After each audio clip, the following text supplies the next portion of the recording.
দুইটা সময় তওবা করে লাভ নাই। একটা হচ্ছে মৌতের যন্ত্রণা শুরু হয়ে গেলে, মৃত্যুর যন্ত্রণা শুরু হয়ে গেলে আগে পা থেকে শুরু হয়ে আস্তে আস্তে গলার দিকে আসে। হাদিসে যেমনটা এসেছে, সূরা ওয়াকিয়ার মধ্যেও আছে যে পায়ের দিক থেকে যন্ত্রণা শুরু হয়ে আস্তে আস্তে আস্তে আস্তে এই গলার দিকে আসে, এবং আত্মাটা গলার এখানে যখন চলে আসে, এখান থেকে মালাকুল মউত আত্মাটাকে নিয়ে চলে যায় এবং চোখ দিয়ে তাকিয়ে থাকে মানুষ। রুহটা চলে গেলে মানুষ চোখ দিয়ে তাকিয়ে থাকে, দেখবেন এই কারণে মৃত ব্যক্তি তাকিয়ে থাকে, চোখ খোলা থাকে।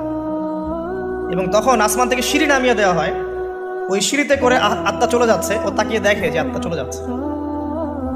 এবং মানুষ মারা যাওয়ার পরে চোখ জীবিত থাকে অনেকক্ষণ। মেডিকেল সায়েন্স যারা পড়েছে তাদেরকে জিজ্ঞাসা করবে, মানুষ ডেড হয়ে গেলেও চোখ দেখবেন আরও কয়েক ঘন্টা, হয়তো আরও নির্দিষ্ট একটা সময় পর্যন্ত চোখটা কিন্তু জীবিত থাকে। এই জন্যে চোখ বন্ধ করে দিতে হয়। যাই হোক, যেটা বলছিলাম যে মৌতের যন্ত্রণা শুরু হয়ে গেলে তওবা করে লাভ নাই, তওবার দরজা বন্ধ। আর পশ্চিম দিক থেকে সূর্য উঠে গেলে তওবা করে লাভ নাই, তওবার দরজা বন্ধ।